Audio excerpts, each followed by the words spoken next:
Hey, beautiful soul. Welcome to Spirit Speakeasy. I'm Joy Giovanni, Joyful Medium. I'm a working psychic medium, energy healer, and spiritual gifts mentor. This podcast is like a seat at the table in a secret club, but with mediums, mystics, and the spiritual luminaries of our time. So come behind the velvet ropes with me and see inside my world as I chat insider style with profoundly gifted souls. We go deep, share juicy stories, laugh a lot, and it wouldn't be a speakeasy without great insider secrets and tips. You might even learn that you have some gifts of your own. So step inside the Spirit Speakeasy. Hey, beautiful souls, welcome back or welcome in to Spirit Speakeasy. I am really excited for today's episode. My friend and colleague, Jonny Torgersen, is a hypnotist, and he is going to share with us all about his journey. Plus, we're going to really more deeply understand some details about what hypnosis is, what it isn't, what it helps with, and some stories from his clients and personal experience. So I'm really excited to share this episode with you. Jonny actually is a practicing hypnotist as well. So if you're someone who has been thinking, I wonder if hypnosis could help me with my New Year's diet or with my quitting smoking or XYZ, insert bad habit here.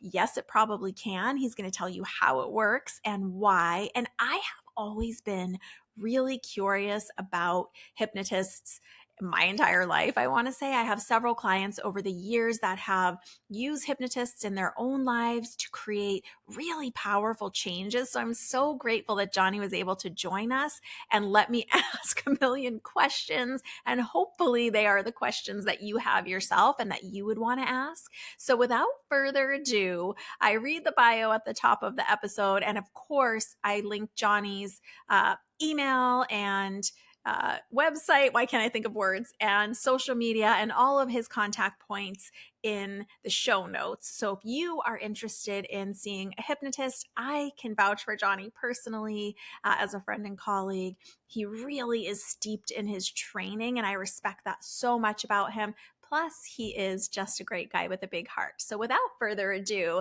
let's enjoy this conversation with hypnotist Jonny Torgersen. I am so excited to announce today's guest. He's a friend and colleague of mine, but I haven't gotten to give him the third degree about several areas of his work. So let me read his bio so we can launch into this conversation. His name is Jonny Torgersen. He's a hypnotist. I'm going to say that wrong every time. I want to say hypnotherapist, but a hypnotist. You're good, hypnotist. Hypnotist and a spiritual medium. He started his development at the age of 18 and has since then always been fascinated by life after death and the human experience. In 2018, he started studying the strengths and weaknesses of the human mind. He got to experience hypnosis for the first time. And once he tapped into the hidden power within the subconscious mind, there was no going back. Through hypnosis, his clients experienced major shifts in their lives, emotionally and mentally, in order to live closer to their truth and their own goals. They report back that they overcome fears and barriers that are decades old in their own lives. They become ready to take on new opportunities in their lives. Jonny's goal is to facilitate a life-changing experience that allows his clients to have breakthroughs that not only heal, but create a renewed sense of happiness and a more fulfilling trajectory in life. That's lofty, but I want to sign up for that. Jonny is a certified transformational coach and a board-certified hypnotist. He has studied both transformational life coaching and motivational speaking with Lisa Nichols, who is incredible. We're going to talk about that. And master hypnotherapist Tom Silver, among many others. Welcome in, Jonny Torgersen. How are you? Thank you, Joy. I'm doing great. Thank you so much for having me on the show. I'm very honored that you asked me. And I know we've been talking for quite a while to do something together. And finally, we're making it happen. So I'm very excited to hear. We have been talking for many years. I know. Like more than 5 years now about we got to collaborate on something. So I think this is just the first of many collabs for us. I think so too. Yeah. Yeah. I'm down for more. So even though you've only spoken a few words so far on this episode, will you tell us your grand journey? Because people in a minute are going to hear your accent and they're going to want to know where it's from. Right. So how did you at 18 start all this development? And I know there's a big move in there. Yeah, lots of big moves. And for those that don't know, I grew up in Oslo, Norway. I was born and raised in Oslo, Norway. And at the age of 18, that's when I started to become interested in spiritualism and life after death. Back then in Norway and Scandinavia, there were a lot of TV shows where they Oh, had mediums on really? TV and they did ghost haunting shows and whatever. People have different opinions about that stuff. Yeah. But it exposed me to that there's something more between, where we are at right now, what we can see with the physical eye, and what we can tap into using the subconscious part of our mind. And so, I don't remember if I was on the internet or how I found it, but not to date myself, but like I this was is going to like say, way, you I'm were not that 18 old. in 19 what? I don't know. I'm 37 now, so like I'm Okay, so not that not that old. long ago. Right. So somehow I came across this medium that was doing a demonstration in Oslo. Her name was Iris Hall, and she was from England. And I was very skeptical, but I was able to convince a couple of my friends to join me for her demonstration because they were kind of interested in it as well. And so we went, and it was a small room, maybe like 30, 50 people. And we sat way in the back, just like, I just want to observe. I don't want her to come to me. I don't want to, I don't want to have any attention drawn to me Yeah. whatsoever. And sure enough, like one of the first messages was for me. She was like, Oh my "A young gosh. man in the back there." It's like, "Oh God, here we go." And she's like, "I know you don't want me to come to you, but I'm going to you anyways because I have your grandma here." Oh my And so she gosh. gave me the evidence of my grandma and described her personality, and that was kind of it. I was like, "Okay, there's something to this," and I immediately signed up for her workshop that she had the following week. Wow. And I did her workshop several times, and yeah, that was my introduction to mediumship and spiritualism, and I just got hooked after that for sure. What was it that stirred in you during that communication from your grandma through this amazing medium that made you go from like, okay, there's validity here to, oh, I think I can do this. Let me take a class. That's a big, bold, probably like You 18-year-old know, old leap. it is, and thank God I was 18, so I Yeah. didn't have that critical factor fully developed yet. I think for me it was just I just had this no in the sense of like this seems natural to me. This seems like we all should be able to do this, right? Like, Yeah. you know, in the beginning I thought only special people had this ability to communicate with the dead. I'm just, realized early on like this is a skill that anyone and everyone can develop. And it just made sense to me. I was watching these mediums on TV and I just wanted to like do what they were doing because I'm like, it seemed effortless and it is effortless. We Yeah. shouldn't put that much, emphasis or effort into it. And so, yeah, that was kind of my introduction to it. And that's what Wow. got me started. I have to say, this might be my own prejudgment, but I've had a handful of friends from Norway, like grew up in Norway over the years. And I always think of Norwegians culturally as like very analytical, very left brain, so Yeah, I'm so mind blown to know that you were exposed to so many shows before that was really necessarily, made it over to the States sure. pop culture It's wise. it's a great point. Scandinavia is a very secular area of the world. Like we don't have a lot of religion. People aren't really faith based, and so I think mediumship actually is a perfect way to introduce people to spiritualism because it's not there's no dogma behind it. There's no rules. There's no way of being. It's more like a very simple, natural way of doing life. And actually, a lot of indigenous Scandinavian people, and people don't know that Scandinavia has indigenous people, but the indigenous people that live way, way up north, the Sami people, they have a thousands of years history of, you know, being mediums and communicate with the dead and spiritualism. And that's part of my ancestry way, way, way back. And so, Wow. yeah. But no, you're right. There's a lot of skepticism in Scandinavia, and rightly so, because as we know, in this industry, whatever you want to call it, there's a lot of BS, and Yeah. it's good to have a healthy, skeptical mind. Yeah, So yeah. absolutely. I agree.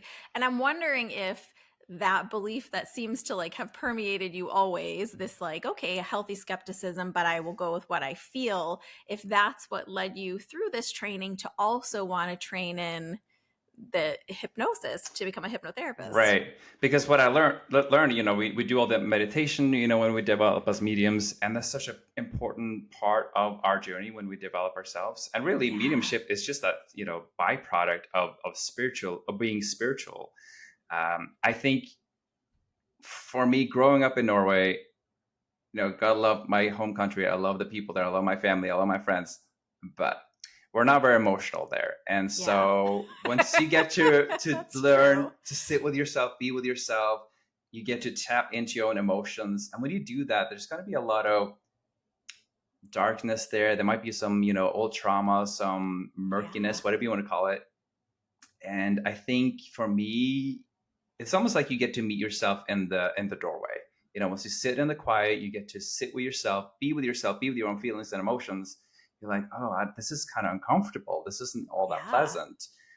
And so learning that, witnessing hundreds of people, doing the same thing, and I'll tell you a little bit more later what we did. So a friend of mine and me, we started our own spiritual center in Norway, and we would hold circles and Wow. trainings and workshops. But witnessing all these people that would come through the door, they almost like had this mission of finding something. And a lot of times Yeah. people look outside of themselves to find that missing piece. And I just saw that in people. Like, if you just sit with yourself and let yourself overcome these difficult emotions that you're trying to avoid, if you actually lean into them, overcome them, you're going to feel better and be better in your own company. And so Yeah. just witnessing people having personal development and going through that journey was just, there's something that just spoke to me that said, this is what I want to do. There's more to the human mind than what we can just think and feel about sometimes. It's so important. And like I told you quickly before we hopped on, I have a million questions about the hypnotherapy side of things, Yeah. but I'm going to reel you back a minute Go because for it. you had a center in Norway. From 18, you started training and then you're Mhm. developing. And then how did that unfold for you? That's so Yeah. cool. I had no idea about that. You had that. So going through these workshops with the medium Iris Hall, she's moved on to the spirit world since then, that time. Several of her participants and I, we got really close connected. We started sitting in circles, home circles. We would sit at each other's homes every week for several months, and then we're like, there's so many more people that want to join our circle, and we didn't have more room in our homes. And so my friend Wenche, that's her name. She's a great medium. She still lives in Norway. She was like, well, why don't we just get a place that we can rent and host public circles? And we're like, sure, I'll sign up for that. I'll help you. And so we found this location.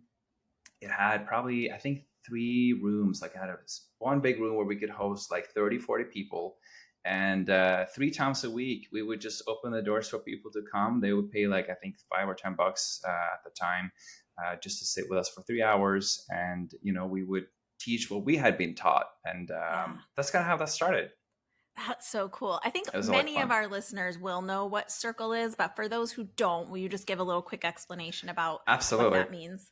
So sitting in a development circle or awareness circle, whatever, it has many different names. It's Yes. basically sitting in the presence with yourself and the other participants who are in the circle, and opening yourself up for the spirit world to come draw closer to you. Yeah. And when you do that, you develop as a medium, but not just a medium. You develop that side of yourself that's longing for a deeper connection with yourself, with other people, and in that process, let spirit come in and influence the part of our mind, so we can have a little easier time living our lives, day-to-day lives. Yeah. It's interesting because I feel like in some ways that's kind of a quote unquote like an old tradition. And I Mm-hmm. know in the UK, many teachers still do it where a student is required to sit for a year in a circle like you described before they're even allowed to begin training. And I Yeah. feel like in the States, I don't see a ton of that. And I don't feel like a ton of it happening. But I think with everything being so loud from social media and the internet, and of course we need all that and it's wonderful, and we have thousands of points of stimuli at any given moment. I think there could be such a power in, and I know you were trying to recreate this before COVID, and so was I, but Mm-hmm. these in-person community circles of just kind of sitting together in meditation, just to have that quiet supported time with our own soul. Is that Exactly. something you're thinking about revisiting now that things have shifted once again? Yes, Okay, just as exciting. recent as last week, because I Oh, found this new funny. space, where I do my hypnotherapy, and they happen to have a larger room where we could actually have circles. So I'm like, I talked to the owner. I was like, can we maybe do something here? She's like, absolutely, I would love to. So cool. But yeah, I just want to go back to what you said. Like, Yes. yes, people will take workshops, and they'll put themselves out there as a medium, whatever. That was far from my story. With our circles, we would always rotate leadership, and it was never like somebody or one person teaching. We would just collectively, use the exercises that we had learned through these different workshops, and we would invite mediums to come to our center and hold the workshops. So we had several mediums from England come and do workshops for us, which is a great honor because we were a smaller crowd, and but they were eager to come and train us. That's amazing. It Okay, was so really you fun. have this center in Norway. It's cracking along, is how it It was sounds, which cracking along, who yeah. knows? Maybe that's what you and I will do one day, go visit it. Right. Is it still in existence today? How did you move away from it? What That happened is there? another great point. So we did that for maybe 2-3 years. And my friend who started, she still has her own center somewhere else in Norway. That's physical location is no longer there, unfortunately. Um, but I was 18, 19, 20 when all this happened. And so I was very young. And, it's pretty bold for an 18-year-old, 19-year-old to sit there and claim that I have somebody's deceased loved one, beside me. And Yeah, I didn't have a lot of life experience. And so interesting. I actually felt like maybe this is a little too much for me to take on right now. And for some weird reason, I kind of stopped believing in the spirit world for a minute. Even though I've had great evidence of the survival of the soul and spirits through evidence that I would get, and Yeah. I would blow my own mind, from some of the stuff that I would bring through. But there was something like, I don't know. I just started questioning everything again and doubting it. And I was like, I just got to go live my own life. I can't just be doing this. I got to have some real life experience. And so I just kind of quietly withdrew from that circle for a while, and then ended up in the States. But that's another long story. You just kind of magically clicked your heels together and ended up in the States. I asked the universe for a challenge because I was getting bored. I felt like I'd hit a plateau in my personal life and my personal development. Yeah. And, nothing was really satisfying me. And I was like, just want to explore what's out there. I just had this intrinsic, desire to learn more about life and different cultures. And never thought I would end up in the States, but here we are. Wow. It's crazy once we kind of open it up to spirit or, cry out and say like, okay, I don't know what's Right. next. I don't know what to do. I just know this doesn't feel like I'm in the right place any longer, right? Yes. I think it's such an important point that you bring up because as humans, our nature is to like settle into a groove and this is the way it's going to be from here. And we're, to your point, ever evolving and changing. And so for anyone listening, sometimes when we do start to get that stirring in us of, these shoes don't fit anymore type of a feeling in whatever field we're in, it is a good indication from our own soul that there's just more for us to do, right? Absolutely. And, looking back, there's a part of me that wishes I had that ability to just be cool with status quo and just not move and just be happy, working 9 to 5 and, all that stuff. But thank God I was young and, I just followed my heart. And, Wow. I just would listen to it. Thank God I listened to it. That's amazing. Well, and you grasped the opportunities that were coming across your path is what it sounds like. Yeah. There's this funny quote that I hear all the time. We make a plan on how we think life should unfold, and the universe will just laugh at us. Like you can't plan this part of life. I don't think so. And it's so funny because you just articulated something right before that I feel all the time of like, yeah, I wish I could have just studied in one field and did a traditional, 9 to 5 and check out with my 401k. And, I just, those shoes don't fit me. It sounds very comfortable. It sounds very relaxing, comfortable, but so boring. I know. Oh my gosh. So you moved to the US and then are you practicing mediumship here or are you on full break from that and just searching full on for break, something else? searching for something else? I kept up with my meditation and sitting in my own power and my own essence. That's always been part of me. Never want to get away from that. Thank God. But alongside sitting in circles, I also sat in. I had a meditation teacher in Norway, and he had a very interesting background and tradition of something called Trika yoga meditation, which is like a double breathing exercise where you stare into the teacher's eyes and you have this energy exchange for expansion. And I got so much out of that, so much so because he was connected to an ashram, Okay. which is like a spiritual community in of all places in Portland, Oregon. Wow. And at the time, I worked for an airline, so I had really an easy way to travel around the world. Thank God for $100 round trip. Deal. It was a great time. I traveled all over the place, and so I was like, let me just go visit this place in Portland. Never been to America before. Never been on a transatlantic flight whatsoever, and just decided to go. And he connected me with some of the people that lived at this ashram, this community. And they embraced me, took me in, and just did a few workshops there. And that was my introduction to America. It was a very soft cushion to land on coming here. And so I did that for a couple of years, lived there for actually, I think I lived there for about a year total. Okay. And so you came and went, or was it solid year? So no, I had to go back and forth several times. And then I think the longest I stayed was like 6 months. But accumulate up to like a year. What was that contrast like from being in that like warm and fuzzy ashram community where everyone's in meditation and tries to be peaceful to going back into like, the real world? Was that a tough back and forth? No, it was, coming to America was great. Going back to Norway was always very difficult because like we talked about earlier, growing up in Scandinavia, most people are very heady, analytical, not very emotional. They don't express a lot of emotion, and that was a big contrast to what I experienced at this ashram, where people talked about feelings.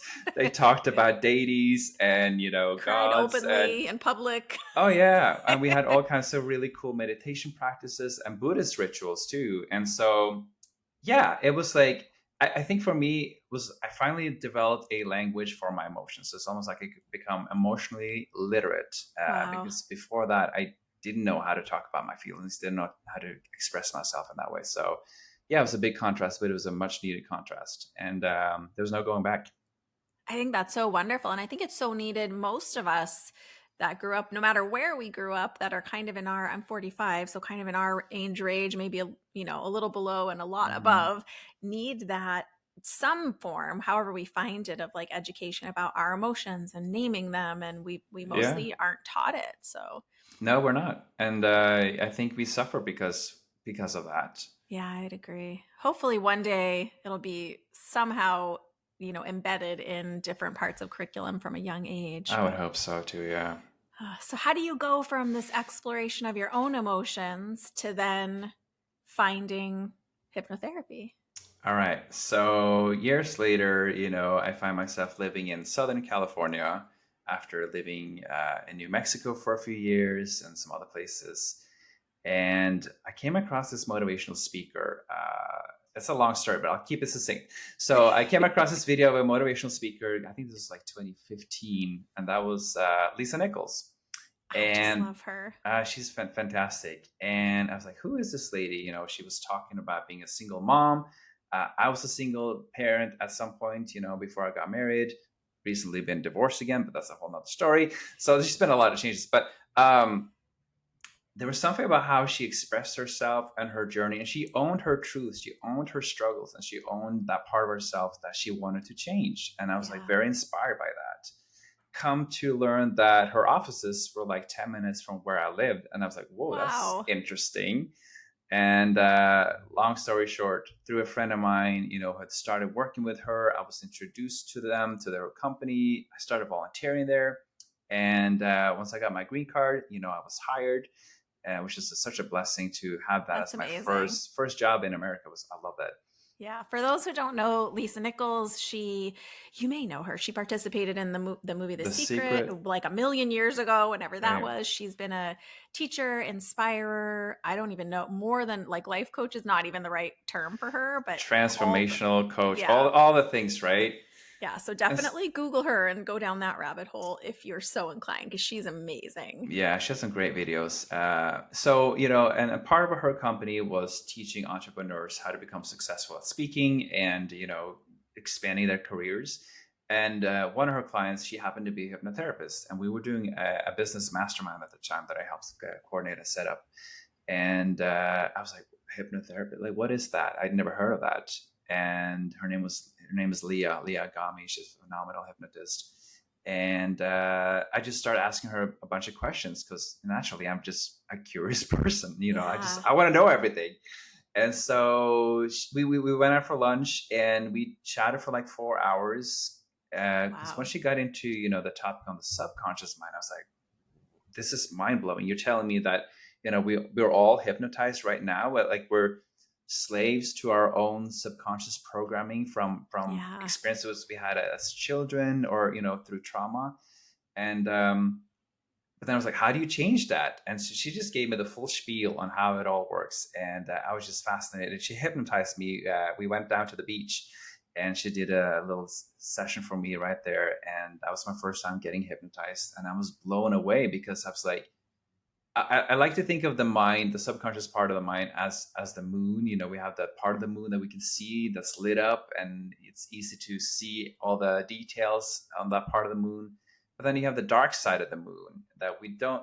Just because you can't see it doesn't mean that it's not there. Yeah. And so once you explore that part of the mind, the subconscious part of the mind, the stuff that we're unconscious, unaware of, but Yeah. it's still there and it's dictating our behavior and our thoughts on how we show up in relationships. It was just like mind fuck. Yeah. And to tap into that part and using hypnosis as a tool to illuminate those sides of me that I hadn't looked at before, that I didn't know existed. It was trippy. And then you can change Wow. it. I'm definitely not asking you to share anything too deeply personal if you don't want to. You can ask anything. But what do you remember some of the like themes or things that came up for you in that very first? Because I think sometimes people are afraid of like the first Yeah. experience of like, oh my God, I don't know what's going to come pouring out. Yeah, that's a great question. And I think that's the biggest fear that, most people have, before they reach out to me. They've been thinking about it for weeks, maybe Yeah. months. Sometimes, they've Yes. thought Have about it for done like over a several year. like Google deep dives and It's probably like, listened to some podcasts and some what things. secrets are going to come up? And Mm-hmm. I'll say this. I think your subconscious mind will only allow you to tackle what you're ready to tackle. And so if Yeah. there's really heavy stuff that that's just going to wipe you out, it's not going to happen. And I also like hypnosis. It's not going to wipe you out because of, past trauma. It's all about reframing and looking at things differently, because what happens typically when we're children, but even adults too, when we have traumatic events happening, when we have something that's done to us, the brain, the mind creates a story about what happened. And usually Yeah. that story is a lie because we want to make sense of it. For me, what I got to explore was a lot of rage, a lot of anger that I didn't realize that I had, which is probably a byproduct of neglecting myself and, putting myself on the back burner in ways that I show up. But also another thing that came up and that was very apparent for me to work on was like my fear of rejection. And every time I would meet a new group of people or make new friends, I would always try to protect myself by kind of avoiding leading into those relationships too deeply because I feared rejection. Yeah. Just based on past stuff that has happened in my life, and when I was a teenager and started high school, all that stuff. My brain, again, the brain is there to protect us and make us feel safe, but it Yeah. doesn't always understand what's healthy for us or what's actually good for us. So anytime I would, enter a new group of people or try to make new friends, I was just always having this negative chatter in the back of my mind. Oh, they don't want to chat with you. They don't want to interact with you. And so I was like, okay, I'm going to believe that story that I told myself. And so I would never get to, lean into those relationships as deeply as I can now. So that's something that came up, during my hypnosis sessions in the beginning. Wow. I feel like so many people can identify with that in their own Right. ways.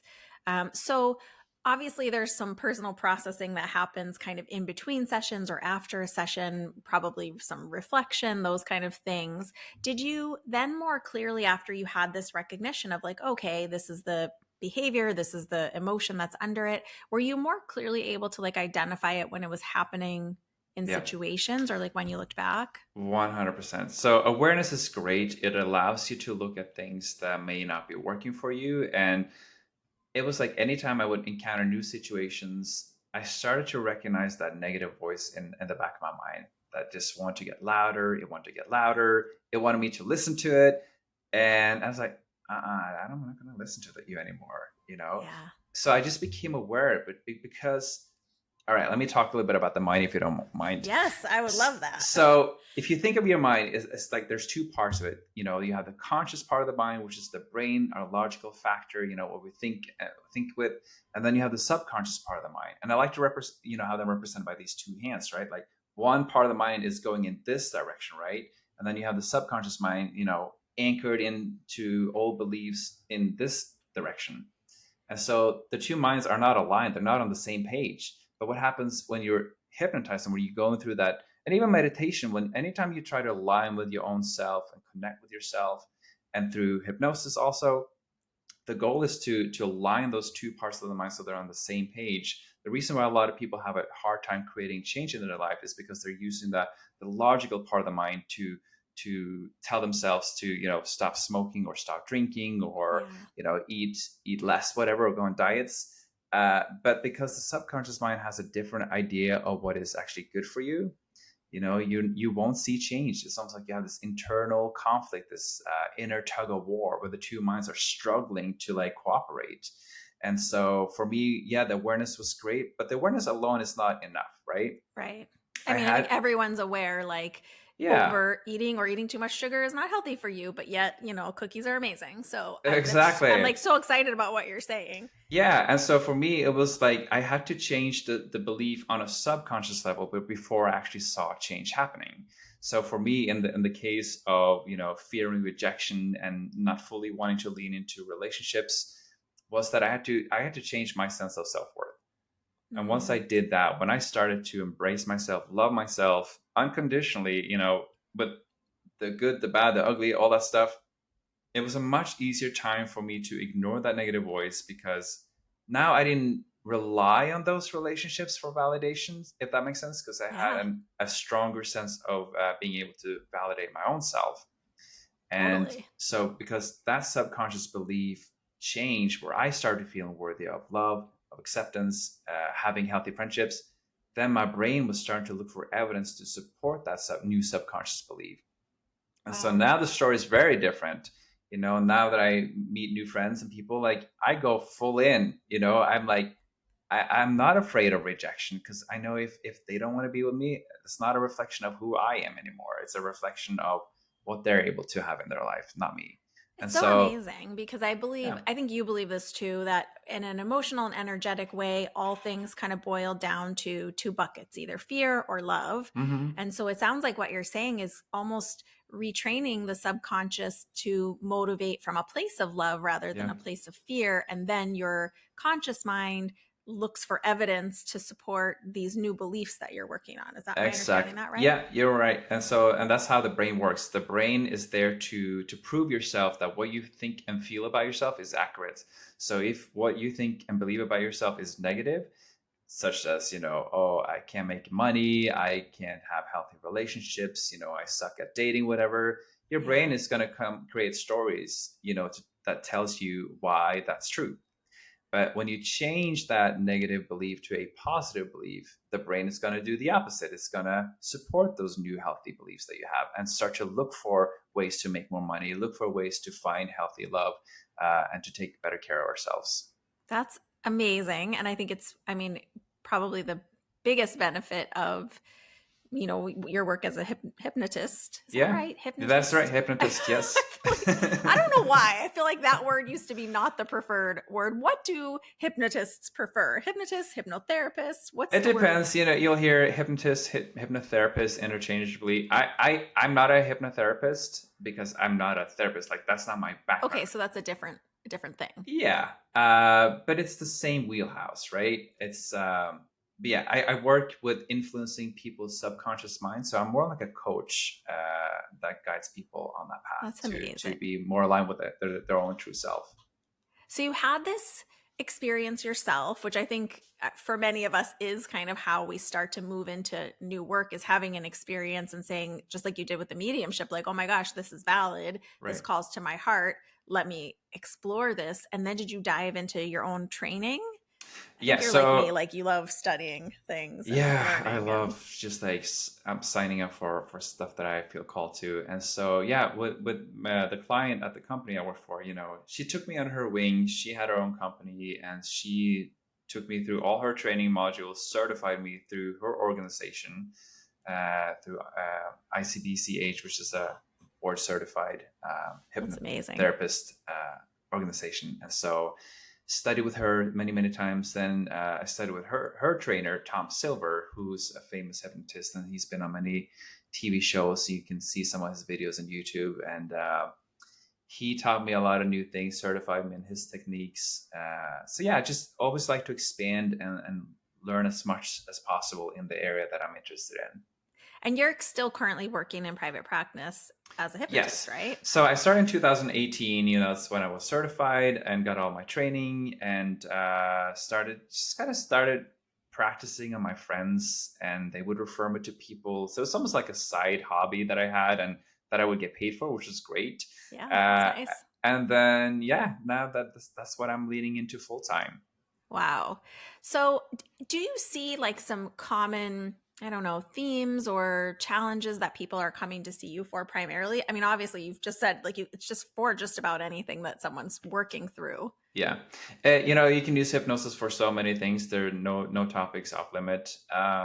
Some people will come to me because they want to reduce smoking. They want to have a habit change, or they're addicted to certain foods that they just can't get rid of, like sodas, whatever. But the recurring theme that I'm seeing is just people overcoming trauma and Yeah. emotional blocks and barriers. That's a big one.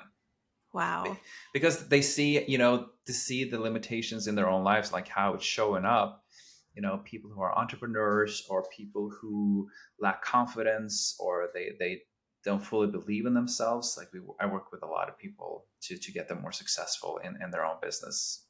What does that look like when someone comes to you as a client? Do they say, Mhm. "Hey, Johnny, this is what I want to work on," or do they describe to you some of the like challenges they're experiencing? Like you said earlier, many people can identify, okay, this is the story I'm telling myself, but just identifying it doesn't like fix it, I guess. Yeah, no, yeah, exactly. So usually I'm always at the receiving end of like them having tried everything else first.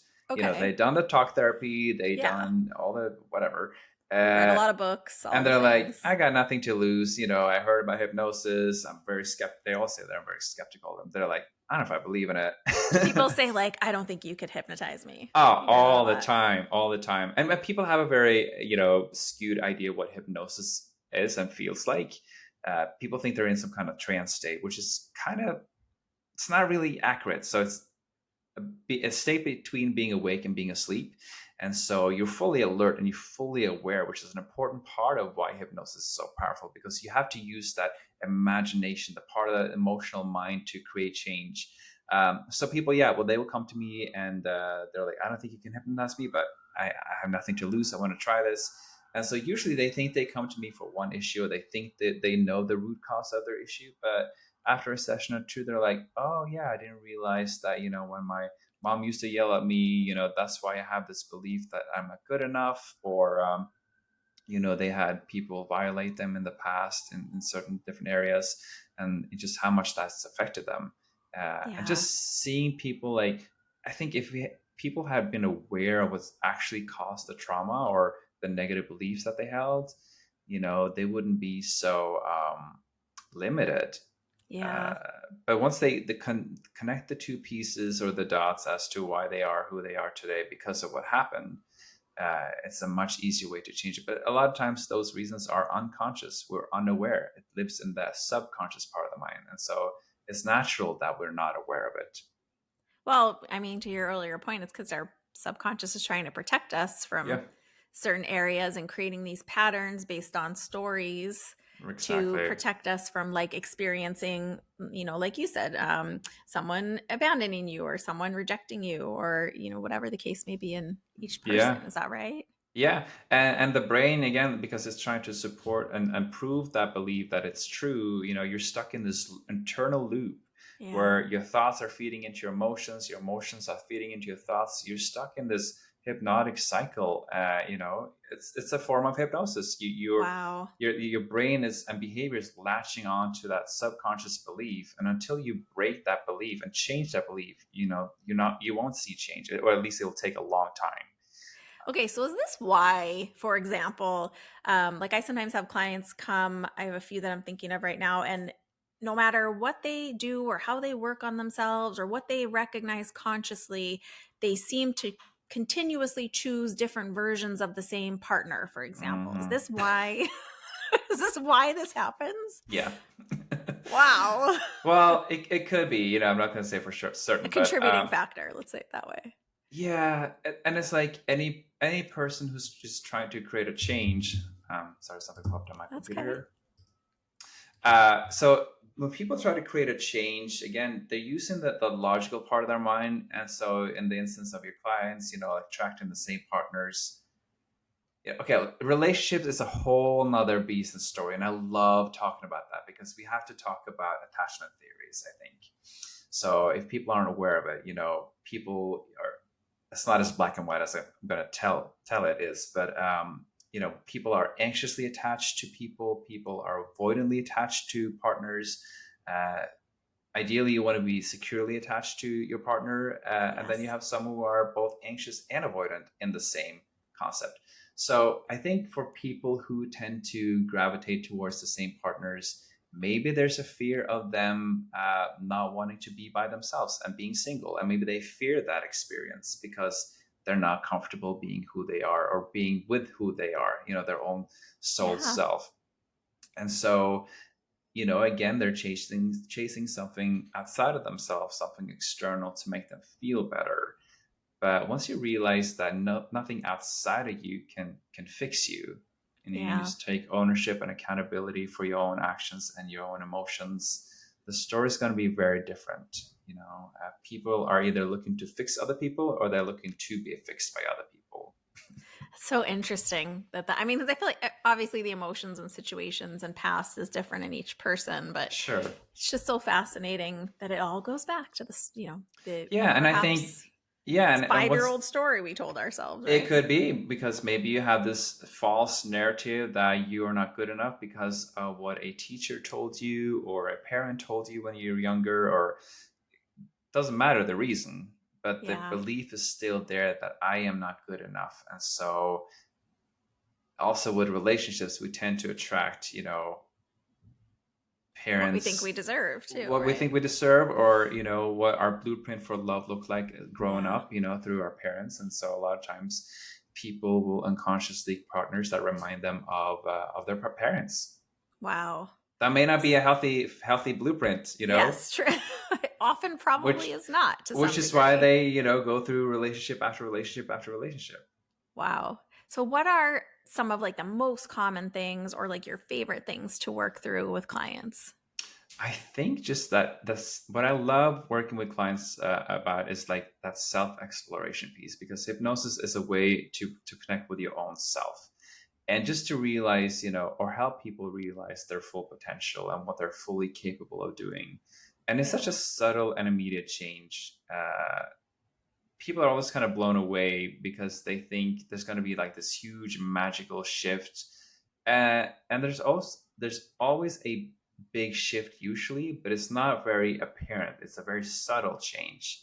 So if you think about how the mind works, the subconscious part of your mind doesn't understand the difference between imagination and reality.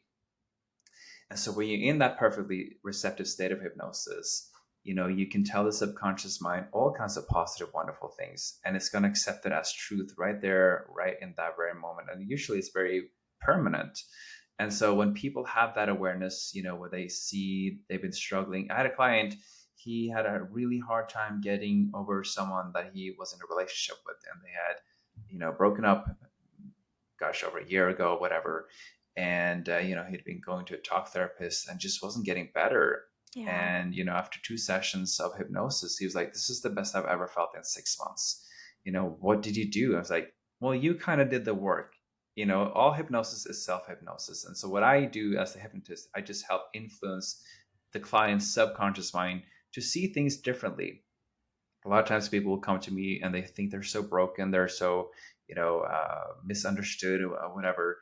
And I always tell them, like, there's nothing wrong with you. It's just the way you look at yourself that's a little off. And so I'm just Yeah. helping people putting on some healthier lenses, some new glasses to look at themselves in a different way. Wow. So I know you can't give a hard answer to this, but like, how long does it take before someone, like, let's go back to that example of the person who comes in, I've tried everything. I don't think you Mhm. could hypnotize me. I can't stop eating, whatever it is. I'm trying to Mhm. lose weight. Um, and then they see you, they have their first session. How long does it usually take for those shifts to start, those subtle shifts to start Yeah. happening? I've seen results as quickly as 1 session. My most interesting client, after 2 sessions, she was able to have complete transformation in her life. She was addicted to drinking sodas.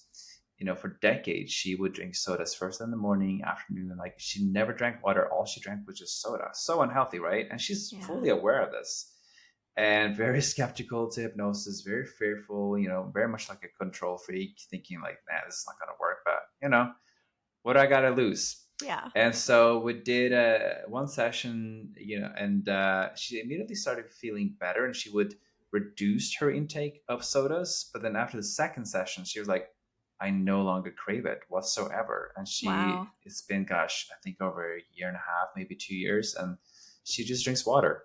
That's amazing. So for her, in that case, it was like a fear of letting go of that thing that was making her feel good.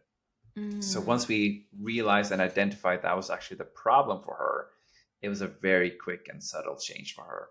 Wow. So is that from your side of it, doing the work as the hypnotist, is it Mhm. you just sort of guiding them deeper and deeper and deeper through the layers of their own subconscious emotions until they come up with the the core issue? I ask a lot of questions. I interview the client thoroughly before we get started. And then, usually I get a pretty good idea like what's underlying here and what's the actual root cause of this issue.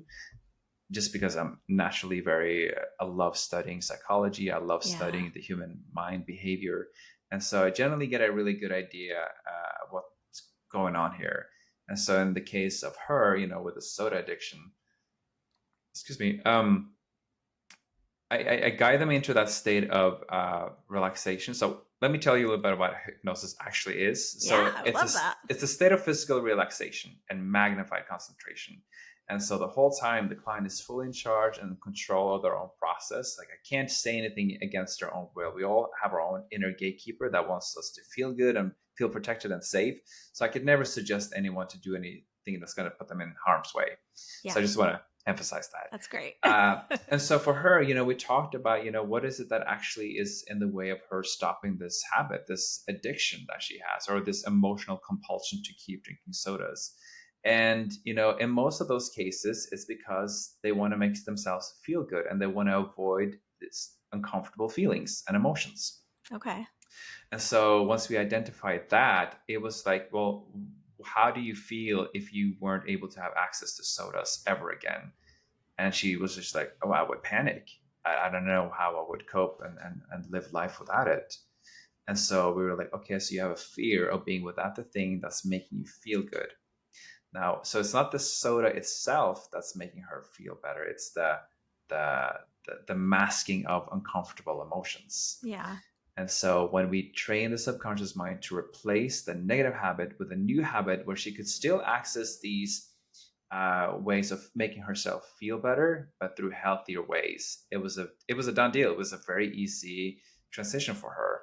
Wow. But also to teach her ways to sit with herself and be okay with her own emotions and help her process emotions. Yeah. Because I think the biggest barrier for most people is that initial thought of sitting with themselves and like, I don't know how to process my negative emotions. I don't know how to be with myself. So just helping her, give her confidence that she was able to sit with that and be okay with that. Because once you sit with your feelings, sit with your emotions, eventually it's gonna dissipate. You just got to give them space to breathe sometimes. And once you let them just be there, they will kind of float away and drift away. So you talk with them in the pre-interview and you are discerning information because that's who you are. Mhm. And then is it the whole stereotypical like lay on the couch, look at my pendulum? No. Like, how does it tell us how it really is, Jonny? Yeah, certainly there are ways you can do that. If you've gone to Yeah. Las Vegas, you've seen stage hypnosis shows. I highly recommend, by the way, Mark Savard. He's hilarious. Okay. He does like the dance like a chicken stuff. Yeah, and it's stripper poles, and God no, it's kind of raunchy, but it's hilarious. So no, that's not what I do. I just talk to the subconscious part of their mind. And so I give the conscious mind, the brain, a task, and simply that's a focus somewhere for them to concentrate. And then I help their body relax just by some breathing techniques and visualization techniques. And then I lean into that person's subconscious mind. I just have a normal conversation with them. I do conversational hypnotherapy, if you will. That's so It's not cool. like you have to do all this grand stuff and you have to you just have to sit there and listen to the sound of my voice and focus on your breathing. And because when you're in that state of physical relaxation, your brain waves start to lower themselves. So like right now, when you and I are talking, we're in the beta brainwave state. The second you close your eyes, you start to take a deep breath, you tap into alpha brainwave state, and then sometimes you can go into a theta and then delta, right? And so hypnosis is that state between being awake and being asleep. So you'll find that your mind may be drifting away to some pleasant place, or you will hear everything that I say, and so you're like riding the hypnotic wave where the brain waves are just kind of going up and down and up and down. And through some of the trainings that I did, we had a device on our head where we could actually monitor our brain waves, and it was really That's so cool. So cool. we could like look at the screen and study the other students' brainwave activities. That's As so they were neat. going through hypnosis. I love that. Wow, that's so cool. So then is it when you're while they're in that hypnotic state, that Mhm. relaxed state, and you're talking to their subconscious and the details are coming forward, are you also kind of planting suggestions in there? Kind of that way we used to remember they used to have those you are no longer craving smoking. Like people would listen Right. to like the things when they slept. Is that a piece of it? Is that totally not real? Absolutely. Okay. No, that is totally real. Affirmations. And, just let's talk about that language for a second, because the reason why hypnosis works, and because we have an emotional reaction to words, right? So the subconscious mind is triggered by words that we have emotional associations to. And Wow. so it's very important to, even if you're not going to a state of hypnosis, but like when we have conversations with ourselves and like, if you're going into a meeting or you're doing a public presentation, whatever, and you kind of hype yourself up, instead of saying, I don't want to suck, I don't want to suck, you got to emphasize on the positive, like on the positive outcome that you want. Like, Yeah. I'm going to be great. I'm going to be fantastic. I'm going to inspire these people to, lead better lives. And so the reason why that it's important is because the subconscious part of your mind doesn't understand words like no, not, those filler Yeah. words, but it only latches on to those words where we'll have an emotional reaction. So like, say, I don't want to suck, it's not going to hear the word don't. It's just going Yeah. to hear the word I suck. Yeah. and that becomes the reality. And so you just got to change that and train yourself to rewire parts of your subconscious mind to focus on the positive things. So you want to start to Wow. say, I am great. I'm going to be great. For sometimes people, it's the transition from being where they feel like they're horrible at something to be great at something. They're like, yeah, that's not realistic for me. That's too big of a jump. And so I said, Okay. okay, well, just put in a transition word like I am getting better, or I am going to get better at doing public presentations. And Okay. so, help yourself and give yourself a little grace and space to just, do a transitional way of saying things, if that makes I think sense. that's great. Yeah, totally. So people obviously sometimes come because they're trying to quit a habit like Mm-hmm. soda, which I work on myself. Um, We should but set up a session. yes, we should. But they're also sometimes coming to work through deeper, more traumatic things. I Hmm. would assume, but I want to know from you, is it like one takes longer than the other? Does it just depend on the individual? It really depends on the individual and how much they trust me as the hypnotist. And it's Yeah. important that I have a strong rapport with the client and that they can fully trust me because they have to be able to relax. And Yeah. so I do that through a lot of conversations with them and make them feel comfortable and safe. But yeah, I've definitely had some clients, they've had horrific things happen to them. And they've done the talk therapy. Even their doctors are calling me, asking me if I can possibly help them because they tried everything. Yeah. And so, yeah, I think it depends on like how real you want to be with yourself, but also just know that it's not as dramatic as you may think it is because you're just changing how you see things. And so, but yeah, for some people, it could be, up to 5 sessions. Oh, that's not a lot. That's just still Yeah, feels like just a handful. yeah, but it's a gradual process too. And this is also another thing that I'm noticing. Like, I've had clients, they do a few sessions with me and they see slight improvement, but then they'll Hmm. call me like 6 months later and like, oh my gosh, it just clicked for me. It's like you have to start that process of change and just let time unfold. And Yeah. I think when you're finally ready to let go of something, you will. Well, I think it's it's part of our human nature that sometimes things take us a transitional period, right? Yeah, exactly. Wow. So if someone is listening and they're thinking, man, I have some things I'd like to release or understand and I want to work with Jonny, how do people work with you? Are you, I would assume you're online and in person. Is that right? Yes, actually, most of my clients I do online sessions with, but I also Okay. have an office space in Encinitas, California. So for those who are local to the San Diego area, Yeah. like I do in-person sessions there. But yeah, they can find me on my website, hypnosiswithjonny.com. So that's just hypnosis with Jonny, JONNY.com, no H in Jonny. They can find me on Instagram, Hypnosis with Jonny, or on Facebook, Jonny Torgersen, and just send me an email, send me a direct message, and I'm happy to answer any questions that they have. And of course, I will link all of those in our show notes. Cool. I feel like I could talk to you for 7 hours and still have so many questions. So we will have to chat again, but I don't want to keep you a crazy amount of time. I know that I already warned you about the spirit speed round. Hmm. Are you into shifting to some fun Let's do it questions? for All sure. right, let's do it. Okay. So, question one. Share one thing that really shocked you or was unexpected about your gifts as either a medium or a hypnotist. So as a medium, anytime I would get a name of somebody's loved one and it actually like was their name, I was like, are you serious? Like, where did that come from? And it was such a subtle awareness that I had in the part of the mind. And yeah, those are like some big shocking factors for me that Those actually are big, really shocking helped me things. believe like, oh, this is real. Wow. And are you, I didn't even ask this, but are you still a practicing medium? I am, Still yeah. I working don't medium? advertise it a whole lot, but I do readings. It's more like word of mouth, and I do Awesome. demonstrations from time to time. So, I'm sure people could email you about that too in the yeah, contact points we're going to list for absolutely, them. yeah. Okay, great. Okay, question two. If you got to spend a day in the spirit world, you got the full tour, you got to spend time with everyone who you've ever known, who's crossed over, and it's almost time to return to your life, and your guide tells you you have 1 hour left and you can spend it with Mm, anyone who's on the other side. Who do you choose and why? I love that question. Obviously, my grandma and all my grandparents definitely want to connect with them. And what I'm most curious about, when it's my time, whenever that happens, hopefully it's in a long time. I'm just so curious to like what happens once we're on the other side. So I would ask them, what have you learned since you went back home? Because like Yeah, this is the earth is not really our place to be. This is not really our right. home. This is like a holding space for the soul, I feel like. And Yeah, so like a learning space. yeah, it's like a school and a really hard school sometimes. Um, so yeah, I would ask them like, what have you been up to since your body died?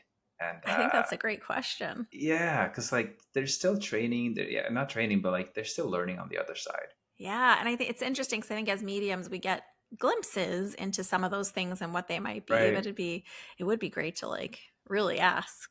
Yeah, and I would see a lot of concerts and shows from Oh. people whose I didn't have the opportunity to go to because I really believe that. I think they live normal lives over there, quote unquote Yeah. normal lives, I think where they have there's access to music and music and things, and experiences and concerts. And it's like, that's yeah. amazing. Okay, that's a great answer. Okay, even though we have spiritual gifts, we are very human. What's one quirky thing about you that people might be surprised to learn? Ah, there's so many Do you things. drink soda? No. I think if you just spend 24 hours with me, you'd see a very different side of me. I can be very dramatic sometimes, and I can, yeah, I love to have a good time, and I love to laugh, and I love to crack jokes. Oh, so you're a jokester. Oh my God, big time. Yeah. I like it. Okay, cool. Okay, final question. Leave us with a pearl of wisdom. What's one piece of advice that you wish that you'd had earlier on in your understanding of all of your gifts? Mm, that's a deep question. I Yeah. love the quote by John Lennon. I think it was him who said, life is what happens to you when you're busy making plans. And Yeah, I so a love lot of that times we quote. get so caught up in, what is it that we want to do, and we're like trying to plan our lives down to every detail. And just looking back at my life and the experiences I've had, there's no way I could have planned any of this stuff. How I became a parent, and how these opportunities came into my life. And so just enjoy life as it is, and trust that the universe has a path for you, Yeah, and that you're not always in charge of it. And so I love just, that. I think your path perfectly illustrates that. yeah, thank you. It's just, yeah, looking back, I'm like, why was I worried? There's nothing to be worried about. And, Yeah, but I think those experiences are important. That helps us shift and shape into, a much true version of ourselves that we're supposed to be. And so, I think so. yeah. Okay, I have one more question for today. I'll just put today on there. For anyone who's thinking, like, I'm really interested in this, but I don't know if it's going to work for me, is there any kind of like type of person or quality of person or challenges with a person that it probably isn't for them? I mean, I kind of feel like it's for everybody, but I'm going to ask you. It's like anyone who has a soul, anyone who's a human being who has a human experience. It's just about connecting to the truest version of yourself. Yeah. And the subconscious mind, I really believe, is closely connected to our soul and our own spirit, the internal part of ourselves. Where we are full of love. And so if we can tap into that and embrace that love that we have for ourselves, I think hypnosis is wonderful for anyone and everyone. I agree. Well, thank you so much for giving us a 101 all about being a hypnotist and what we can achieve. And thank you so much for sharing your light. Thank you, Joe. It was a pleasure to have a conversation with you. I want to do it again sometime. I cannot wait. We got to look at calendars. Cool. Let's do it. Okay, so were you surprised by the way that being hypnotized actually works? I knew that it was a more meditative state and not a fully unconscious state, but I think it's so fascinating that as a hypnotist, Johnny's actually having conversations with that deepest, most protective, most primal part of us that has these memories reserved that we sometimes don't even remember on a conscious level. I've heard lots of stories from clients and friends about how hypnotism can work, but I really love getting this firsthand wisdom from Johnny. So let me know, what did you think of all of this information about hypnosis? Did it affirm what you already believed about hypnosis? Did you learn something new? I certainly did. And I am, of course, so grateful to Mr. Jonny Torgersen for coming on and sharing all of his wisdom with us. As I said in the episode, I could talk to Johnny for a whole day and still have questions just because I find his work so fascinating, and all of his wisdom about the mind and how it works and how it works in different scenarios, our personal selves, relationships. So he is just a really amazing resource. Again, I will link all of his contact points, website, socials, etc. in the show notes. So definitely give him a follow. And if you have additional questions for him, feel free to reach out to him, like he said, and ask your questions and see if perhaps you guys can collaborate on some hypnotherapy for you. I am super interested, so I think I'm going to reach out to him. Let me know your experience. I would love to hear it. And if you haven't already gotten my gift, Sign Magnet, my free 3-day mini course, head on over to my website, joyfulmedium.com. It is right on the homepage. You get immediate access to the first lesson, and you can learn not only how to start deciphering when you see those recurring numbers as signs, what they mean, but also to start getting signs and communicating with your loved ones on the other side. So don't miss Sign Magnet, my free 3-day mini course, totally free on my website, joyfulmedium.com. Thanks as always for joining me for this conversation. You all are what makes this possible, and I'm so happy to share this time with you. Until next time, big hugs, lots of love from inside Spirit Speakeasy.